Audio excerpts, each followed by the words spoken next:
Бактар жалгыз адамдай көрүнүшү мүмкүн. Бирок биздин бутубуздун астындагы жер башка тарыхты айтат. Бактар жашыруун сүйлөшүшөт, соодалашат жана бири-бири менен согушат. Алар муну тамырларында жана тегерегинде өскөн жыгач, козу карындардын тармагы аркылуу ишке ашырышат. Мындай козу карындар бактарга азыктануучу заттар менен камсыз кылып, ордуна таттуу шекер алат.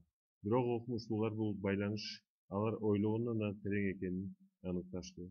Козу карындардын тармагына кошулуу менен бактар ресурсту бири-бири менен бөлүшөт.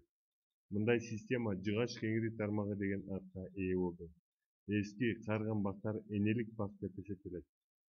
Козу карындардын тармагын көлөкөдөгү көчөттөрдү шекер менен камсыз кылуу үчүн пайдалангыла. Көчөттөрдүн жакшы өсүүсүнө шанс берилет.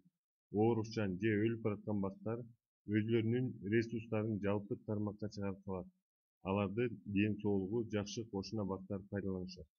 Бактардын арасындагы чөп өсүмдүктөрү да козу карындарды бири-бирине маалымат таратуу үчүн колдонушат. Эгерде козу карындарды коркутса, анда алар тамырлары аркылуу химиялык белги беришет. Алар аркылуу кошуналарды коргонууга даяр болушат. Бирок биздин интернет сыяктуу эле жыгач кеңири тармагынын жаман жактары да бар. Айрым орхидеялар, кара жаңгак сыяктуу башка түрлөргө бактардын ресурстарын уурдап бериш үчүн ал системаны бузуп салат. Ошондой эле токсикалык химиялык заттарды чыгарып, өзүлөрүнүн конкуренттерине саботаж кылышат. Жыгач кибер чабуулдарынан сырткары окумуштуулар өсүмдүктөр эмне үчүн башкалардын өсүшү үчүн өздөрүнүн курманчаларын талкуулап келишет. Жашыруун тармак элдер сыяктуу эле өнүгүп жаткан коомду түзөт. Силер эмкиде